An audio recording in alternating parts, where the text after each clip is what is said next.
Hello shinobi, आप सब कैसे हैं? आज का हमारा यह एपिसोड होने वाला है बिल्कुल धमाकेदार, क्योंकि कहानी अब अपने सबसे खतरनाक मोड़ पर पहुंच चुकी है। मदारा उचिहा की वापसी ने पूरी निंजा दुनिया में हलचल मचा दी है और बोरोतो युग की नई पीढ़ी अब सामना करने वाली है एक ऐसी शक्ति का जिसे पुराने युग के महायोद्धा भी रोक नहीं पाए थे। तो तैयार हो जाइए, आज हम देखेंगे कि नई पीढ़ी का साहस मदारा की तूफानी ताकत के सामने कितना टिक पाता है। आइए शुरू करते हैं आज का एक और रोमांचकारी और उत्साह से भरा एपिसोड। इशिकी कुछ समझ पाता उससे पहले ही रासेंगान स्टॉर्म उसके ऊपर फट चुका था। मदारा भी एक पल को चौंक गया। ये वही इंसान है जिसकी अनप्रेडिक्टेबिलिटी की इतनी चर्चाएं होती हैं। मिनाटो, हिरुजेन और रिकवर हुआ हाशिरामा भी आगे बढ़ा है। धुआं हटते ही इशिकी फटे कपड़ों में खड़ा दिखा। वो दांत भींचकर बोला, साले जंगली बंदर एक से बढ़कर एक निकलते रहते हैं। उसने डाइकोकुतेन से नई पोशाक निकाली और पहन ली और उसी पल नारुतो के आने से उसकी और इशिकी की अंतिम लड़ाई शुरू हो गई। गुस्से में इशिकी ने डाइकोकुतेन से अपनी सारी वेपन्स बाहर छोड़ दी। मदारा ने तुरंत ट्रूथ सीकिंग ऑर्ब्स को फैलाकर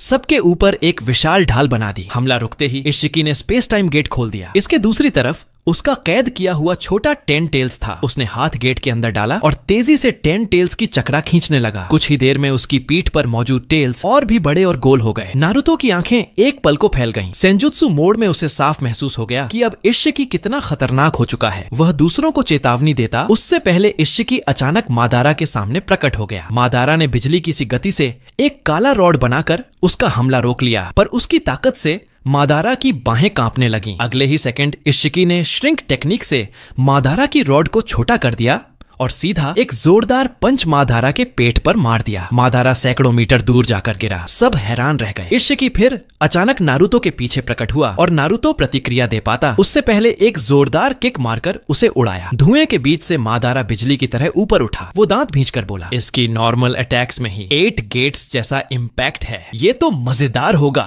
उसके 8 रिनिगन एक साथ खुले और उसने एक साथ सुजानु पोर्टल्स एक्टिवेट कर दिए। फिर सीधे इशिकी पर टूट पड़ा। कुछ ही पलों में मैदान तलवारों की चमक से भर गया, पर इशिकी बड़ी आसानी से हर हमले के बीच फिसलता रहा और काले क्यूब बनाकर मदारा के मूवमेंट्स को रोकने लगा। इशिकी ने हमला करते वक्त एक छोटी गलती की और हाशिरामा ने वुड ड्रैगन से उसके शरीर को कसकर लपेट लिया। मदारा ने तुरंत ब्लू लाइटनिंग फंक छोड़ा। एक तीखी रोशनी ने वुड ड्रैगन को 2 हिस्सों में काट दिया, लेकिन इशिकी पहले ही अपने शरीर को छोटा कर चुका था और दूर फिर से प्रकट हो गया। वो शांत स्वर में बोला, बुरा नहीं है। अचानक हिरुजेन ने 4 शैडो क्लोन के साथ मिलकर 5 फोल्ड कॉम्बो बॉम्ब फेंक दिया। इशिकी वो सब अब्सॉर्ब करने ही वाला था कि पीछे से मिनाटो और टोबिरामा की आवाज आई। दोनों ने फ्लाइंग थंडर गॉड से उसे 3 तरफ से घेर लिया। तीनों तरफ से दबाव पड़ते ही इशिकी को फिर श्रिंक होकर पीछे हटना पड़ा। फिर उसने काले रॉड्स की बरसात कर दी, लेकिन मिनाटो और टोबिरामा दोनों ने फ्लाइंग थंडर गॉड से उसे डॉज कर लिया। उधर नारुतो, कुरामा फॉर्म, टोबिरामा और बाकी इशिकी को कुछ सेकंड रोकने में कामयाब रहे तो हाशिरामा ने प्रकृति ऊर्जा जमा करना शुरू किया। मदारा ने समझ लिया ये ट्रू सेवरल थाउजेंड हैंड्स की तैयारी कर रहा है। उसे भी अपनी एक तकनीक टेस्ट करनी थी। उसने आकाश में कई फायर स्टाइल ड्रैगन फ्लेम छोड़े। जलती हुई हवा ऊपर जाकर विशाल काले बादल बन गई। गर्जन शुरू हो गया और उसी समय हाशिरामा ने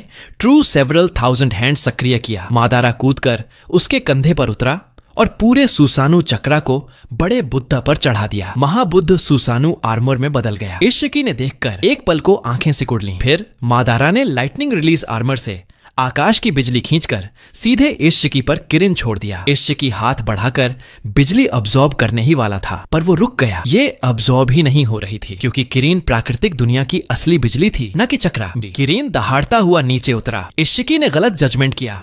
अब बचने का कोई मौका नहीं था। मदारा जोर से चिल्लाया, यही समय है। हाशिरामा ने तुरंत टॉप ट्रांसेंडेंट बुधा सक्रिय किया। हजारों सुसानु स्टाइल पाम स्ट्राइक्स आसमान से गिरने लगे। किरण की बिजली से इशिकी का शरीर सुन्न हो चुका था और उसी मौके पर उन सब हथेलियों ने पूरी ताकत से उसके शरीर पर प्रहार कर दिए। इशिकी के मुंह से खून निकल आया और वो घुटनों के बल जमीन पर गिर पड़ा। फौरन ही मदारा ने 6 पाथ्स चिबाकू टेंसेई छोड़ दिया। जमीन फटने लगी, आसमान हिलने लगा। इशिकी गुर्राया, तुम लोग घटिया इंसान, मैं एक ओत्सुत्सुकी हूं, बनने वाला भगवान। उसकी चीखों के बीच इशिकी पूरी तरह 6 पाथ्स चिबाकू टेंसी में सील कर दिया गया। सबने एक साथ राहत की सांस ली। आखिरकार इशिकी कागुया से भी ज्यादा खतरनाक साबित हुआ था। दूर खड़ा ब्लैक जेत्सु ये सब देखकर हल्की हंसी हंसा। अब उसका अगला कदम शुरू होना था। इशिकी के खत्म होने के बाद सब वापस कोनोहा लौट आए। गांव की फिर से चमकती हालत देखकर हाशिरामा भावुक हो गया। टोबिरामा अपने होकागे रॉक पर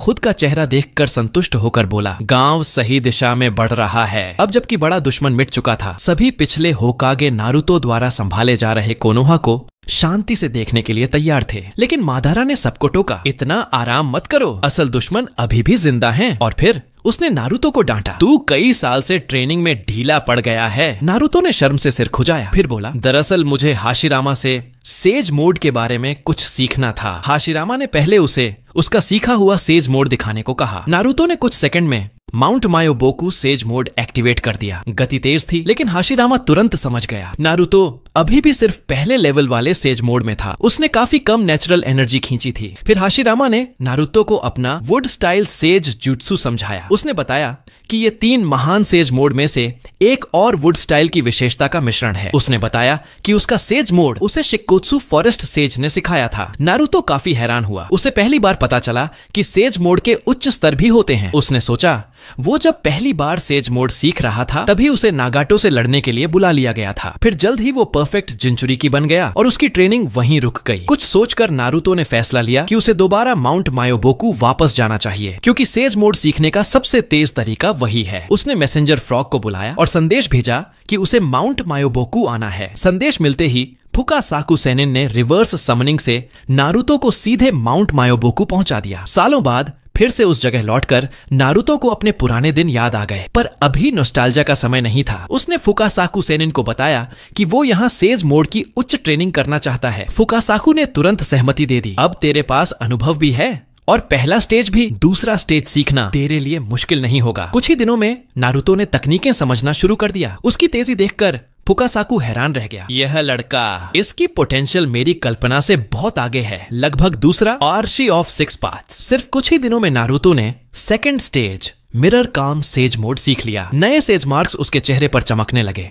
6 रास्तों के लॉन्च के बाद इतिहास में दूसरा शिनोबी था जिसने माउंट मियोबोकू सेज मोड का यह स्तर हासिल किया। तभी अचानक मैसेंजर फ्रॉग आई। महागामा सेज उसे बुलाना चाहते थे। नारुतो को हल्की बेचैनी हुई। कुछ देर बाद वह और फुकासाकु महागामा सेज के सामने पहुंचे। जैसे ही नारुतो आया, सेज ने पूछा, तुम कौन हो? नारुतो थक कर बोला, मैं नारुतो उजुमाकी, हमने कई बार मिल चुके हैं। महागामा सेज ने बताया कि उन्होंने हाल ही में एक और सपना देखा। वही सुनहरे बालों वाला लड़का जल्द ही एक ऐसी शक्ति से भिड़ेगा जो पूरे शरीर पर काले अंधेरे से ढकी हुई है और जिसके सिर पर सींग है। यह लड़ाई या तो पूरी मानव दुनिया को अभूतपूर्व समृद्धि देगी या उसे पूरी तरह मिटा देगी। नारुतो समझ गया यह सपना कागुया के बारे में था। समय कम था और उसे और मजबूत होना ही था। इसी समय कोनोहा के अनाथालय में ब्लैक जेत्सु अचानक काबुतो के सामने प्रकट हुआ। काबुतो चौंकते ही शैडो स्नीक चला देता है और सांप की बाहों से जेत्सु को पकड़ने की कोशिश करता है। जेत्सु शांत बोला, रुक जाओ, मैं लड़ने नहीं आया, मैं एक प्रस्ताव लेकर आया हूँ। उसने एक ताबूत निकाला और उसके अंदर काबुतो के पुराने दत्तक अभिभावक, उसका ओरिजिनल परिवार। काबुतो की आंखें लाल हो गईं। गुस्से में वह सेज मोड पर चला गया और जेत्सु पर टूट पड़ा, लेकिन जेत्सु ताबूत के पीछे छुप गया। काबुतो हमला रोकने को मजबूर हो गया। वह अपने माता पिता के शरीर को चोट नहीं पहुंचा सकता था। काबुतो कांपती आवाज में बोला, तुझे क्या चाहिए? जेत्सु ने कहा, मैं तुम्हें एक ऐसी दुनिया दे सकता हूँ जहाँ तुम्हारे माता पिता फिर से मौजूद हों। अचानक एक स्पेस टाइम रिफ्ट खुला और उससे बाहर उतरी कागुया। उसकी भयावह शक्ति का दबाव काबुतो के पैरों को जड़ कर देता है। कागुया बोली, भविष्य में जो आने वाला है उसका सामना अकेले नहीं किया जा सकता। मुझे तुम्हारी शक्ति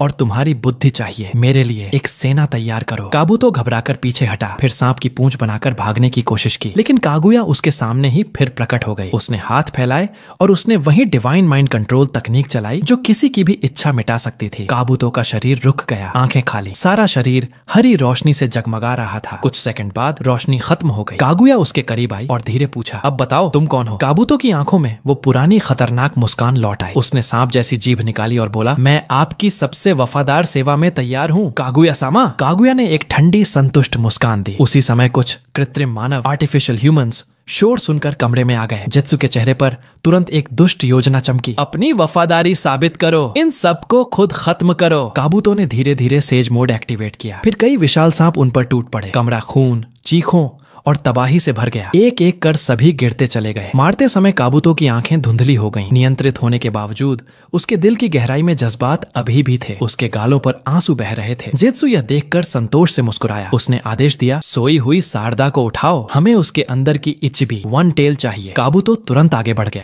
गामा सेज से मिलने के बाद नारुतो बाहर निकला और सामने जिराइया की प्रतिमा देखकर एकदम ठहर गया। उसके दिल में पुराना दर्द लौट आया। उसने पूछा, ये कब बनाई गई? फुकासाकु ने कहा, चौथे महान निंजा युद्ध के बाद। प्रतिमा को देखते हुए नारुतो सोच में डूब गया। क्या आज का मैं अपने गुरु जिराइया सेंसेई की उम्मीदों पर खरा उतर रहा हूँ? गुरु जिराइया की प्रतिमा को देखते हुए नारुतो गहरी सोच में डूब गया। क्या आज का वह अपने गुरु का गर्व कहलाने लायक बन चुका है? उसने दुखी मन को संभाला, फुकासाकु सेनिन को प्रणाम किया और वापस कोनोहा लौट आया। कोनोहा पहुंचते ही वह सबसे पहले हाशिरामा के पास गया। उनकी मार्गदर्शन में नारुतो ने बहुत जल्दी वुड स्टाइल और सेज मोड को एक साथ मिलाने का तरीका सीख लिया। आखिरकार उसके भीतर हाशिरामा सेल्स पहले से ही मौजूद थे। एक परफेक्ट कंपैटिबिलिटी। आगे की ट्रेनिंग के साथ उसका सेज मोड एक नए स्तर पर पहुंचने वाला था। अगली सुबह कोनोहा में खलबली। अगले ही दिन कृत्रिम मानवों के अनाथालय में हुआ नरसंहार पूरे कोनोहा में फैल गया। नारुतो अंदर से टूट गया। अगर वह गांव न छोड़ता तो शायद वह कुछ पकड़ लेता। मादारा ने नारुतो की गलती नहीं दोहराई। उसे मौतों की आदत थी। उसे उन लोगों से भावनात्मक जुड़ाव नहीं था, पर उसे गुस्सा इस बात का था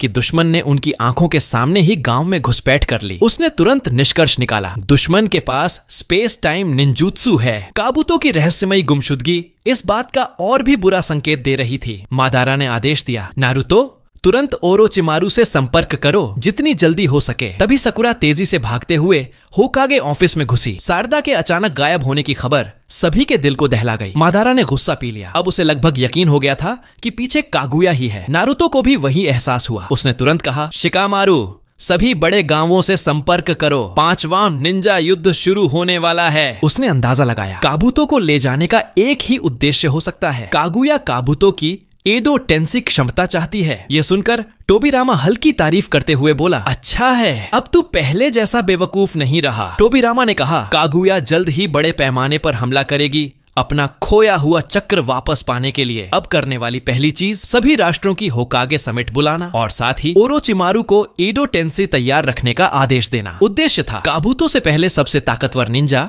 अपने पक्ष में बुला लेना। नारुतो एडो टेंसी का उपयोग पसंद नहीं करता था, पर अब वह समझ गया, अगर उन्होंने नहीं किया तो कागुया काबूतो से करवाएगी। थोड़ा हिचकिचाकर नारुतो ने टोबिरामा की रणनीति मान ली। यह काम टोबिरामा, एडो टेंसी के निर्माता और ओरोचिमारू, जिन्होंने इसे पूर्ण रूप से विकसित किया, को सौंप दिया गया। मादारा की चेतावनी काम की व्यवस्था पूरी हुई तो मादारा नारुतो की तरफ मुड़ा। कागुया जैसी सत्ता पर सिर्फ 6 पाथ्स लेवल टेक्निक्स ही काम आएंगी। तुम्हें युद्ध से पहले अपनी 6 पाथ्स पावर वापस लानी ही होगी। नारुतो ने सिर हिलाया, मैं समझ गया। होकागे के काम के साथ साथ अपनी शक्ति भी बढ़ाऊंगा। यह सुनकर मादारा फट पड़ा। अब बच्चों की तरह होकागे होकागे खेलना बंद कर, समय नहीं है। उसने कहा, फिलहाल गांव का काम हिरुजेन या काकाशी को दे दे, तू सिर्फ ट्रेनिंग कर। काकाशी शांत रहा, पर हिरुजेन का चेहरा सूख गया। लगभग 50 साल होकागे रहा, थोड़ा शांति भी न मिले। काकाशी ने मुस्कुराकर कहा, मैं ही संभाल लूंगा अभी के लिए। मादारा ने सिर हिलाया। फिर मादारा ने पूछा, और सासुके, उस लड़के का क्या? नारुतो का चेहरा उतर गया। उसने कई बार साई को पक्षी भेजने को कहा था ताकि सासुके वापस आए, पर कोई जवाब नहीं मिला। सासुके जैसे दुनिया से गायब हो गया था।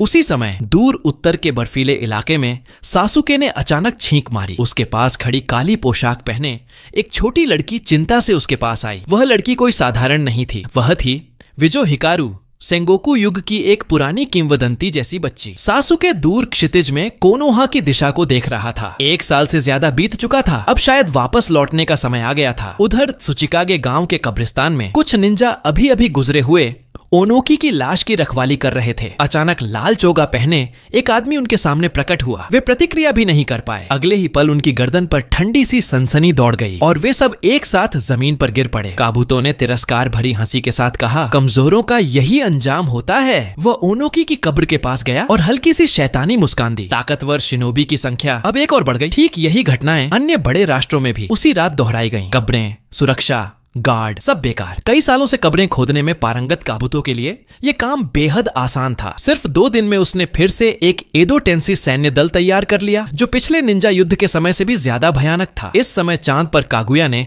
उस व्यक्ति को ढूंढ लिया, ओत्सुत्सुकी टोनरी, जिसे बहुत पहले उराशिकी ने सील कर दिया था। कागुया ने टोनरी के भीतर का चक्र पूरी तरह खींच लिया। उस ओत्सुत्सुकी चक्र के प्रभाव से कागुया की ब्याकुगण बदलकर तेजस्वी नीले टेंसेगन में विकसित हो गई। उसकी बाह में छुपा हुआ ब्लैक जेत्सु धीमी शैतानी हंसी हंसा। अब बस एक काम और, अगर हम किलर बी को पकड़ लें तो यह दुनिया फिर उसी दर्द को महसूस करेगी जो कागुया ने सहा था। नीचे पृथ्वी पर काबूतो ने एडो टेंसे से पुराने महान योद्धाओं को फिर बुलाना शुरू किया। सबसे पहले आए पहले के 7 निंजा सोर्ड्समैन किसामे को छोड़कर बाकी सदस्य। फिर आए पिछले युगों के राष्ट्रों के सभी पुराने कागे और वे शिनोबी जो कभी दुनिया पर राज करते थे। इसके बाद जिराइया, साकुमो हताके, व्हाइट फैंग और यहाँ तक कि हिदान भी मिट्टी फाड़कर बाहर आ गया। तभी जेत्सु मुस्कुराते हुए एक जीवन अवशेष लेकर आया जो उसे पुरानी उचिहा बेस में मिला था। काबूतो ने मंत्र चलाए और जमीन से उठ खड़ा हुआ दोहरे कमुई क्षमता वाला ओबिटो। धीरे धीरे ओबिटो ने आंखें खोली। उसने अपने शरीर को महसूस किया, एडो टेंसे, और फिर उसने सामने देखा काबूतो और ब्लैक जेत्सु। ओबिटो ने बिना कुछ कहे सीधे डबल कमुई जेत्सु पर चलाया। बस कुछ इंच बचे थे कि जेत्सु 2 हिस्सों में फट जाता। काबूतो ने तुरंत हाथ जोड़कर ओबिटो के शरीर का नियंत्रण छीन लिया। वह बोला, ओबिटो को नियंत्रित करते समय एक पल की डील भी नहीं चलती। बंधा हुआ ओबिटो असंतुष्ट नजरों से दोनों को घूर रहा था। काबूतो के कदमों को सुन